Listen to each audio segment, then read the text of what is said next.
Good morning, everybody. Welcome in on this Sunday morning. Weather outside's great. Football's closer to being back. And on top of that, fantasy drafts are happening all over the world, or at least all over the country. I forget it's an American sport. Everybody should play it. But you know who's doing what this Sunday? You know who I know for sure is doing something this Sunday morning, and exactly what that thing is?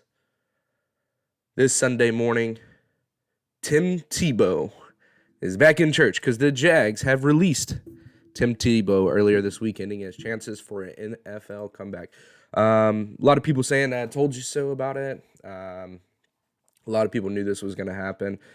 A lot of people are saying this is probably a money grab here from the Jags, which I'm sure it probably is.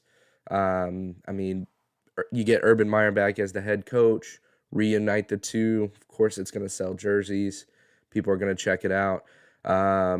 Nonetheless, the former QB national championship winning Florida Gator has been cut from the Jags. He's back in church this Sunday, but nonetheless, he is done. He's probably going to go back to, I'm sure, commentating on SEC games or something along those lines. But yeah, he's out of there. I just can only imagine having bought a Tim Tebow jersey. If you're a Jags fan or just a Tebow fan, you bought it, spent $100 or whatever the price is for it, and then come to find out he's cut before the season even starts. It's going to be funny to see how many of them are actually wearing them to the game too. They should do, the arena there should do like a countdown, or not a countdown, but like a ticker, like how many people come in with Tebow jerseys and display it every beginning of the fourth quarter or something like that. I'd be willing to bet a good 10% of people would have them on. But anyways, though, some of these fans, they may not want to embrace that they jumped on the Tebow train early. So some of them may burn them jerseys, but I know who else is really burning jerseys right now. It's got to be Chicago Bears fans. Mitch Trubisky came out in his revenge game yesterday with the Bills playing against the Bears. It is preseason. Nonetheless, it's still fun, though. I see somebody play against their old team. Trubisky didn't hold anything back.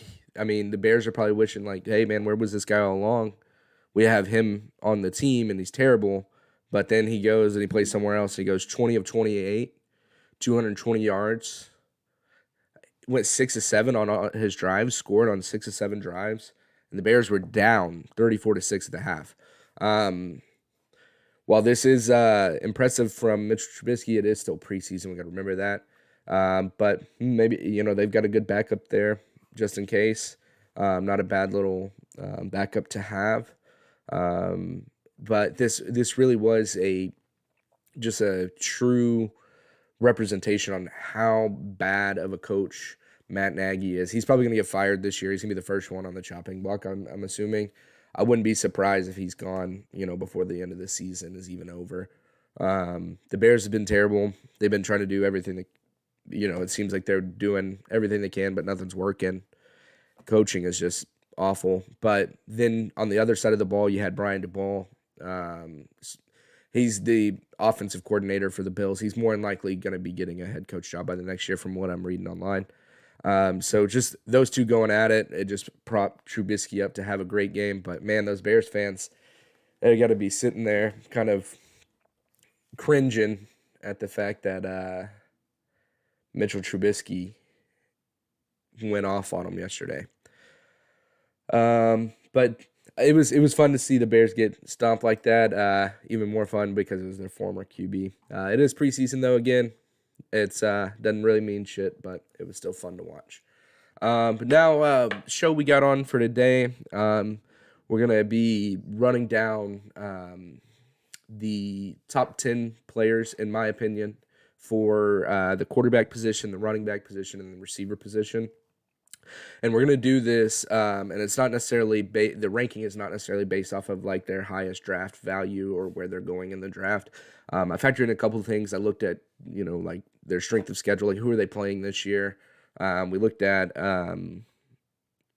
where are they currently being drafted at in most drafts. So their ADP, their average draft pick. We're looking at that and kind of the value you're going to get for that and what other options you have during that time.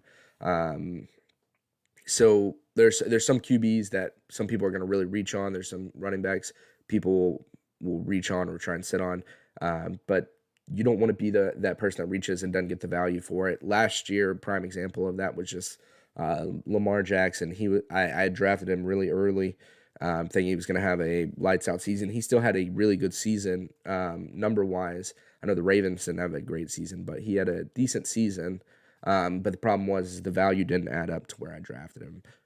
So anyways, we've got we're going to roll out the top 10 QBs to start. And then, we may talk about a couple sleepers that I'm thinking of as well. And we'll go from there. Again, these are my opinions on it. Some of you guys may think some of these are crazy. You may not agree with it. That's fine. If you don't agree with it, tell me why. Comment. I'd be happy to respond to, go back and forth with you on it. Or maybe you'll change my mind. Who knows? But this is kind of where I'm looking at here. Obviously, this year's top 10 QBs, the top number one QB is going to be probably a no-brainer for anybody. From 2018 until 2020, only 2 quarterbacks have thrown more than 100 passing touchdowns, and this is one of them. He's got a 5 to 1 TD to INT ratio. He's got 114 touchdowns with only 23 picks, and he's in one of the best offenses in the league. I mean, it should be a no-brainer by now. You should know I'm talking about Patrick Mahomes. With him, you can probably expect to get him, in round 3 maybe. Only problem is with that, you may not, because there will more than likely be somebody in your league that is a dumbass and takes quarterback in the first round. Patrick Mahomes, while he is great, don't take him in the first round. Don't do that to your team. You have other options. You can get really quality quarterbacks later on in the draft. If you see him sitting there in round 3 and you've already gotten a really good running back, really good receiver, okay, good. Go ahead and take him if he's there. Right now, he's got the 9th toughest schedule in the league, so he's doesn't really have. 9th easiest schedule is what I meant to say. So he doesn't have a lot of tough opponents. So he's definitely going to be the number 1 quarterback probably overall this year. He will make a good case for being an MVP again this year, I'm sure. So if he is there in the 3rd round, you've got to take him. You've got to take him. Number 2 quarterback. A lot of people probably aren't going to really agree with this one, but I can't really talk too much about him without really giving him away. Prior to his injury last year, this guy was on pace for a record-breaking season. He's got an abundance of talent to throw to. The run game can make his life easier as well. He's got the 19th toughest schedule this year, so it may be a little bit of a tough one. But nonetheless, Dak Prescott, I think he's going to be the number 2 quarterback this year. Last year, he was on a record-breaking pace. Again, he's going to be a great value for where you can get him. If you're in the top 5 of your 5th round, you can probably sit until the 5th round, and he'll probably still be on the board there from what his ADP sits at right now.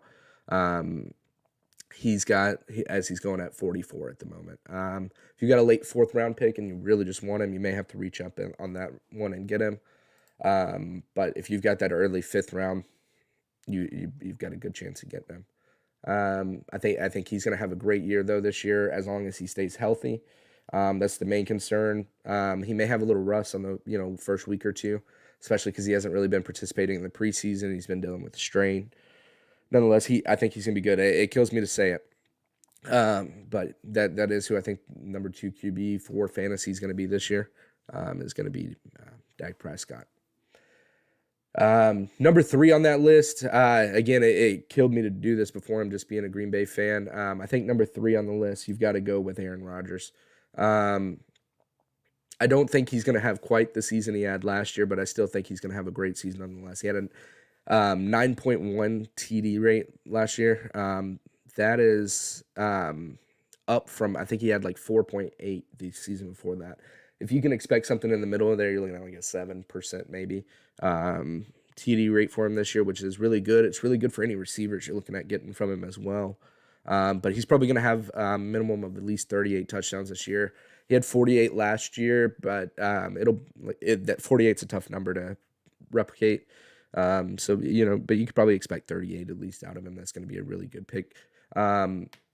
You're probably going to be able to get this guy too in the early 6th round or maybe the late 5th round, unless you're drafting with my dad. He likes Aaron Rodgers a lot and always takes him early. Every draft, never get Aaron Rodgers, but most drafts you'll be able to get him late 5th round, probably the early 6th in that area. Give me one. Sorry, my contacts were messed up there. But yeah, that's where you can expect to get him at. I think he's going to have a wonderful year, though. He added Randall Cobb back in the mix. They've already got instant chemistry right there. Curious to see, though, how Randall Cobb fits into LaFleur's new offense. I think he'll do well, but it is not the same offense as whenever he was there last time. Let's see. But, yeah, I think even with the strength of schedule, the Green Bay Packers do have one of the hardest schedules for a QB this year. That being said, though, he's the MVP from last year. If you see anything close to what he did last year, it's going to be a good year for him. Let's see. All right, moving on. We got the number 4 QB. A lot of people are thinking this guy's probably would have put him at number 2. I'm not completely sold on him. While the offense of the Bills did have a really big year last year, they did have a big year. I'm still not completely sold, but at the same time, the chemistry they were able to develop in the time of not having an off season due to COVID or anything like that, adding Stephon Diggs without that off season, I think this guy has number one overall potential to be, or number 1 QB potential. He could possibly be the number 1 in the league and possibly create a candidate for MVP.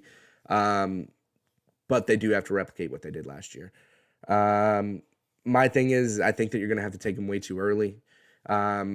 He's currently going, 3rd round. I think you can get similar QBs or even a better QB later on down the road if you just wait. I don't think Josh Allen is worth a 3rd round pick. Get you a receiver, get you a running back, get you something that is going to live up to the expectation of that pick.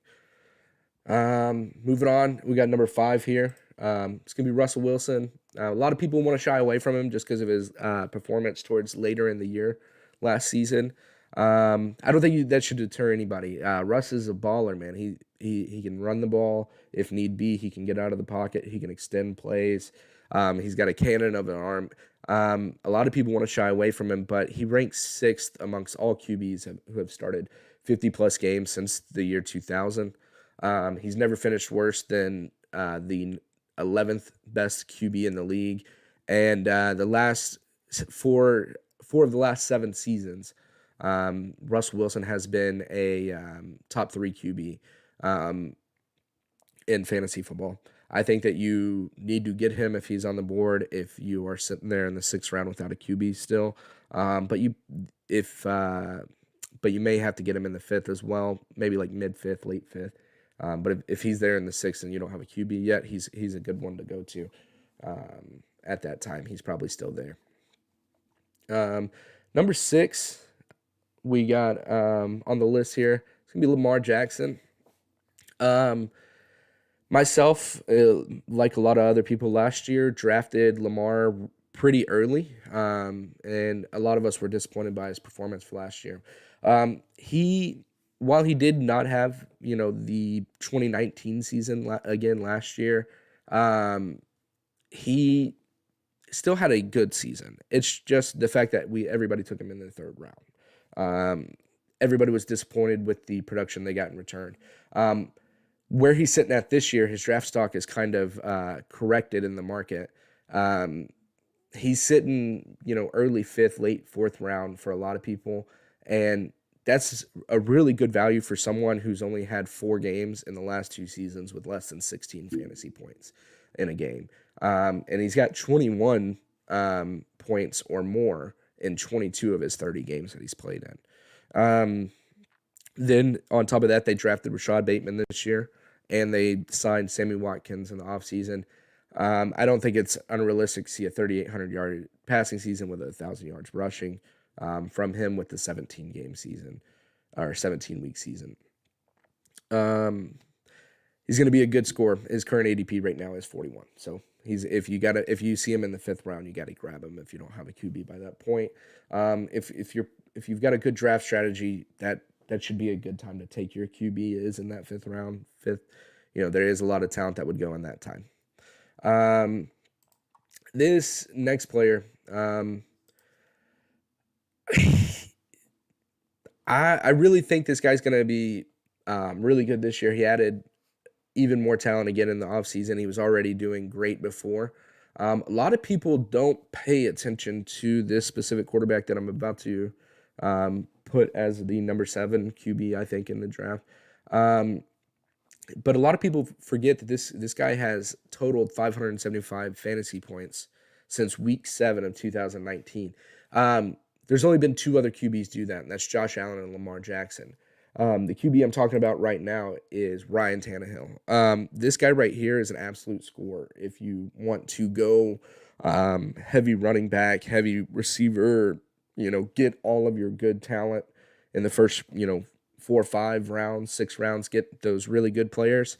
If you want to score a really, really late round QB and kind of roll the dice a little bit, I think this guy has the potential to be the 7th best QB in this year's draft. He could be possibly the top 3 QB. He added Julio Jones this offseason. He's got A.J. Brown to throw to, Derrick Henry to hand the ball off to open up the passing game.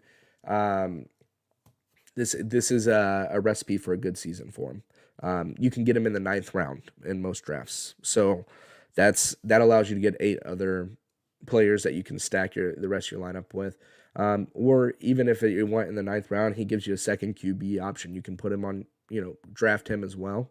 And if your earlier round QB is not performing, you can possibly use a swap out, or if he starts performing well, you may have potential trade bait there that you grab in the 9th round. So overall, though, I think if you don't have a QB by the 9th round, this guy's going to be there. You got to grab him there. You got to grab a QB at some point if you get that far without one. He's going to be there, though. Let's see. All right, number 8 for the QB list this week. A lot of people have him going a lot higher than where he's at. He's probably going to go in a mid-4th round. I think what's going to happen with him is you're going to have that similar Lamar Jackson situation that I was talking about a minute ago. Drafted him too early, not really getting the value for that draft pick. That's going to be Kyler Murray. He's probably going to go 4th round, and I think he's going to be probably the top. He's going to be the number 8 quarterback more than likely, I feel, this year. A lot of people have him projected higher, but I just I don't know, though. I think for as early as you're going to have to draft him in the 4th. You're going to have to draft him early, mid-4th round. I don't know if that's quite what I'd like, but he did add weapons this offseason. The experts out there are talking good about him. I'm not saying that I know all, because I don't. I'm just stooge that's sitting here talking about sports, but I don't like him as a pick. I'm probably going to stay away from him in the draft, but he does have the potential, I think, to be at least number 8 QB. But I just don't think that's worth a 4th round pick. All right. Number 9 on the list for the QBs. We're almost done with QBs here, and then we'll switch over to the running backs. Look at how they're doing, and go from there. So number 9 on the list for QBs, we've got this guy right here. I think he's going to be a boom or bust player. I think there's going to be a lot of risk that comes with drafting him, but I think that his upside can't be ignored. He came in as a rookie last year, thrust into office, had a best rookie year of pretty much anybody. He threw more touchdowns than any other rookie in the history of the league. The only person as a rookie to have more yards as him was Andrew Luck, so he's obviously keeping good company. Only thing I worry about is that Justin Herbert does have a new head coach and offensive coordinator. There may be some kinks to work out in the new system. Now, if they can work it out by the time the season starts or mid-season, then okay, you may be still all right. But there is a little bit of a risk with taking him, I think, in the fact that he is going to be in the new system this year with new coaches. But you can probably get him in the 5th round. If you have an early 6th round, you may be able to get him there as well. But yeah, I'm on the fence with him as well. I think he has the potential there.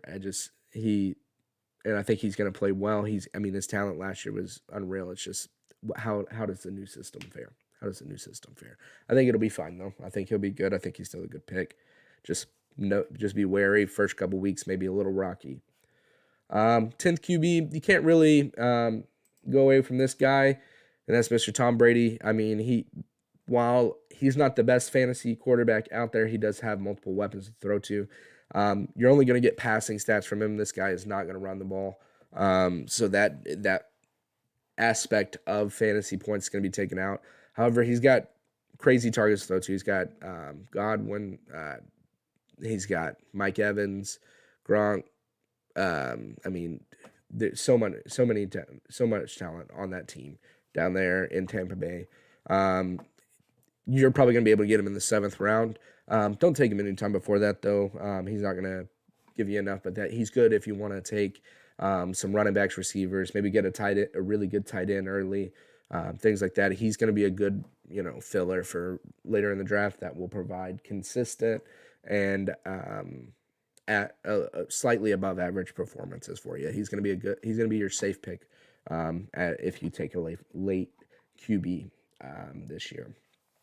All right.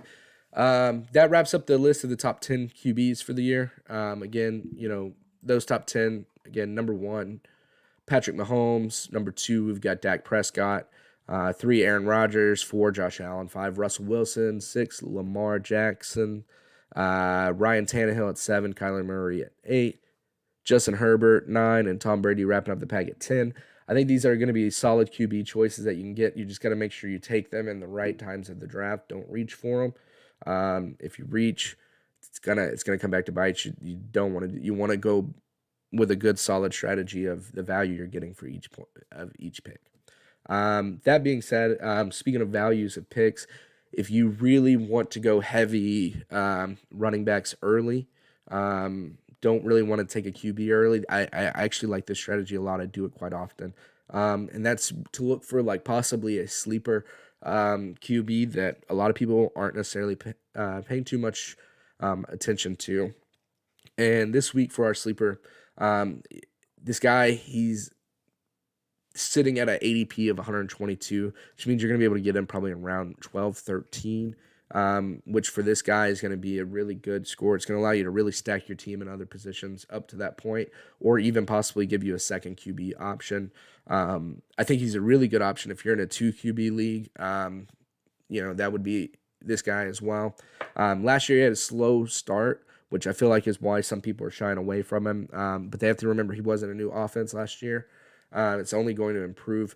They are a run-heavy offense too, which does shy people away. But the thing is that run-heavy is going to open up the passing game as well. I think they're going to improve on that. I think the way they're going to keep up with some of these high-scoring teams is to learn to pass the ball as well a little bit. I think the QB sleeper sitting at an ADP of 122 this year is going to be Baker Mayfield. I think he's got potential to be, a top 10 QB. He finished 11th overall in QBs last year between week 11 and 17. Again, good for heavy running back, heavy receiver, tight ends early draft strategy. You can get him late. I've always been a Baker fan. I've taken him a couple drafts. He's burned me here and there, but I think this year is going to be the year for Baker. I think he's got it. All right. So we're going to move on to running backs now. Again, same thing what I'm looking at with the QBs and I'm looking at for the running backs is where are they going at? And as far as draft pick, what's the value you're getting, things like that.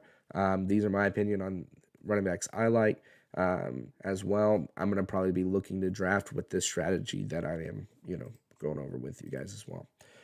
So That being said, the number one running back, a lot of people are going to be surprised by this because I am not picking Christian McCaffrey as number one running back. I'm going to give it to Derrick Henry. Um, there's only been two running backs in the past 2 years. I think it's 2 years or 3 years. I think 2 years with 3,000 yards rushing and 12 touchdowns. Um, and he's one of them. So he doesn't get a lot of involvement in the passing game, but that's fine because they're gonna be running the ball often. He's gonna get more scoring opportunities, probably more red zone goal line opportunities because they've got Julio on the offense now, which is gonna help open it up. Um, I think they're gonna be playing with the lead a lot, which means he's gonna be getting a lot of late game touches. This guy, I think you can get him if you've got the third overall pick or better, because most people are probably going to take our number two guy on the list as the number one, and that's the number two guy is going to be Christian McCaffrey. This guy, man, I mean, there's not much you can say about him. He's future Hall of Famer.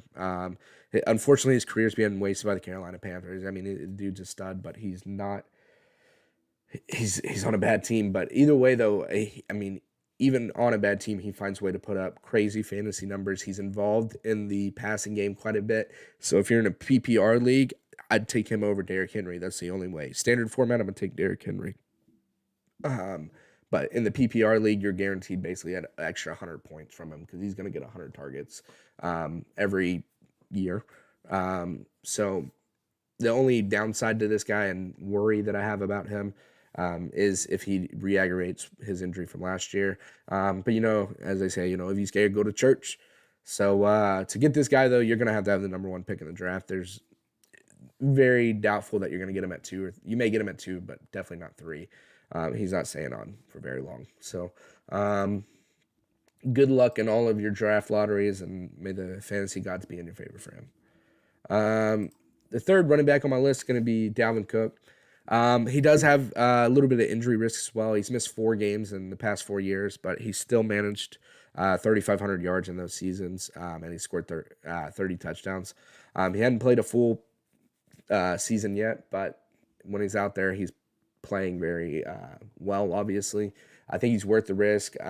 If you've got, the third pick or better in the draft, he's another guy that you're probably going to be able to get. I think that these 3 right here have potential for the top 3 picks, the first 3 that we've talked about. But when you factor in receivers, some of them may be available at pick 5, pick 6. We'll see. But if you're looking at strictly just the running backs, these are the guys. If you're looking at going in the top 5 and getting a running back. Fourth on my list, I think this guy right here, I think he's going to have a rebound year. A lot of people forget how good he actually can be, and that's Zeke Elliott. Previous to Dak's injury, he was number 3 running back in fantasy. That offense goes as Dak goes, so when Dak left, everything kind of started falling apart. That being said, I think if you've got pick 5 or better, he's going to be somebody that you could possibly score if you're looking to go a running back in the first round. If you're going receiver in the first round, this guy's not going to be available to you in the second round. It's just not going to happen.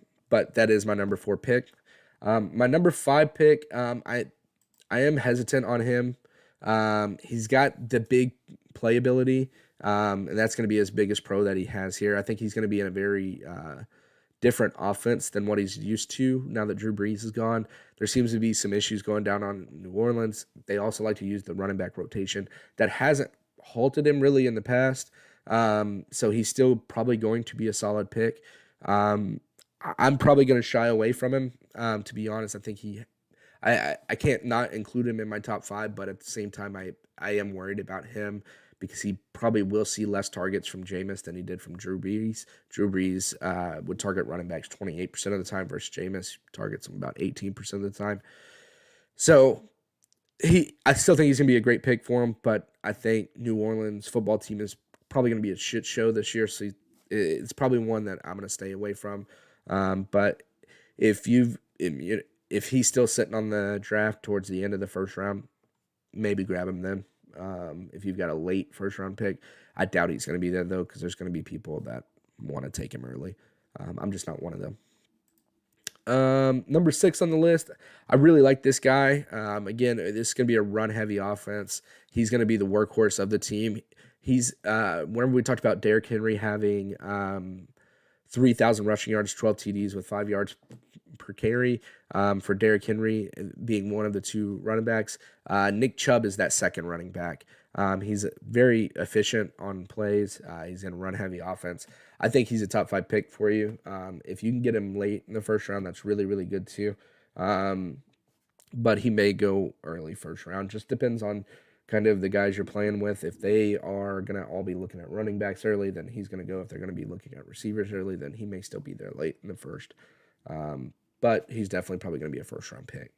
7th running back I got here is going to be, I think is Najee Harris or Najee Harris. I don't know how to pronounce it. But this guy, dude, he's in crazy shape. I mean, look at his arms, dude. Like, he's yoked. This guy is going to be an absolute freak in the league.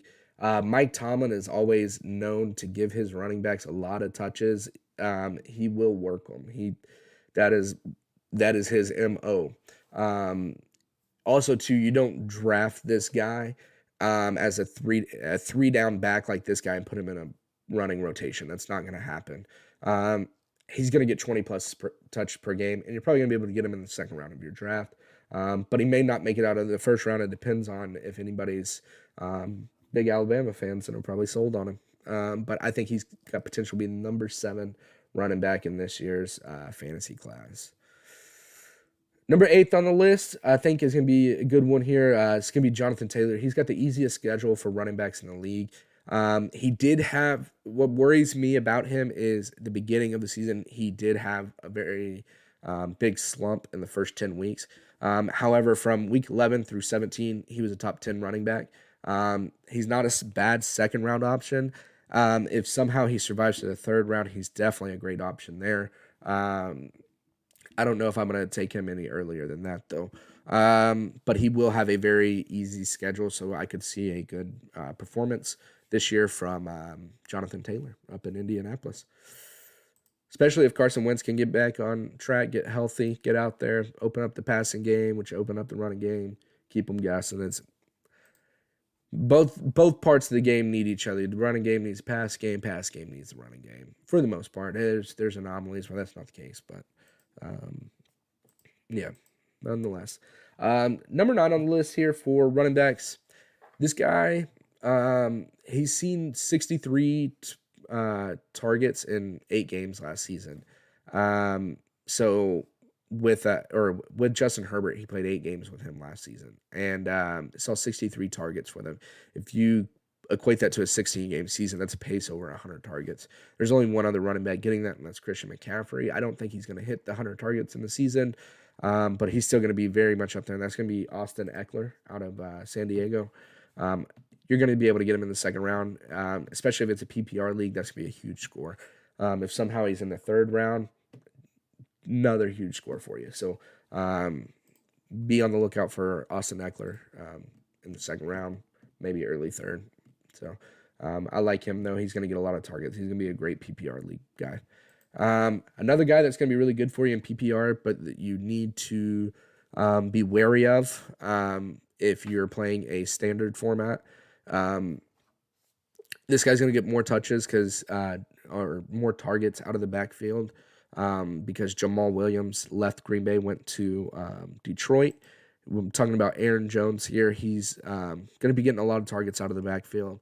Problem is A.J. Dillon is now sliding up into that second role, which means that he's probably going to with A.J. Dillon being a power back, he's going to get a lot of those goal line opportunities. So you're going to have to rely on the targets for him and big playability for Aaron Jones. To be a really, really good player this year, I think. But I think you're gonna be able to get him maybe early second round. I'll be surprised though if he makes it out of the first round. But I think he's a good pick.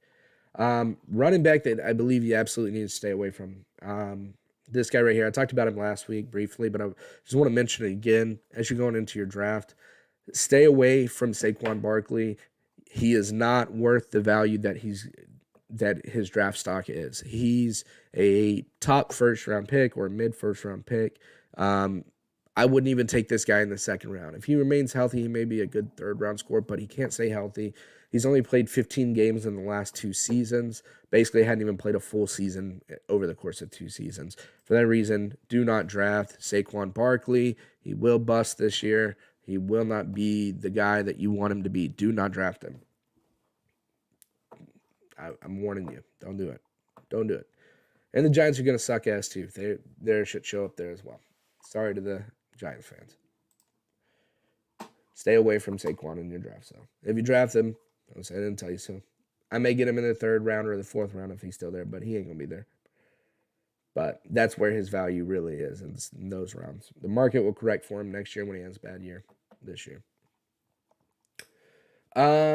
All right, guys, we got the last 10 here, last 10 that we're gonna be talking about here, and that's gonna be our receiver course.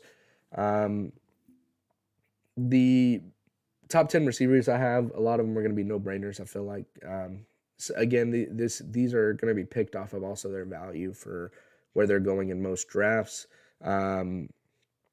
A lot of these guys may be going later in the draft with potential upside, and that's why I have them ranked up higher than maybe some people would say. Again, this is more so just an overall bang for your buck where you're going to get them in the draft.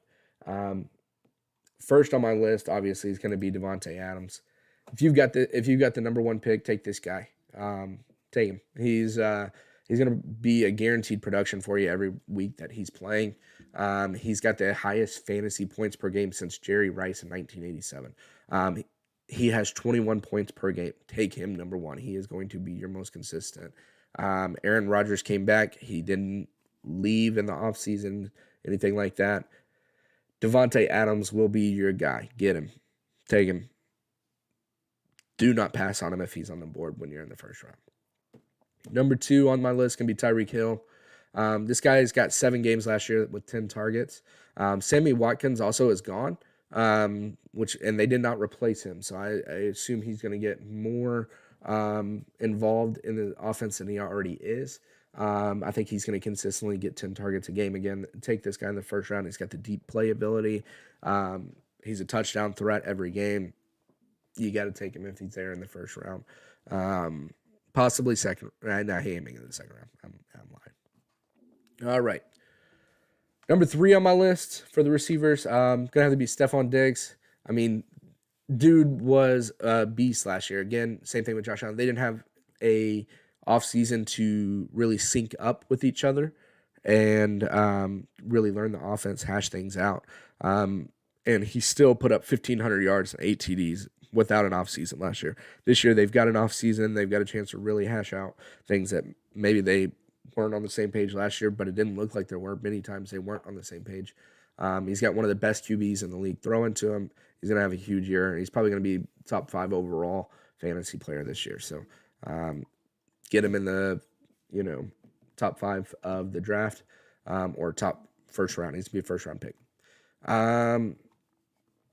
All right.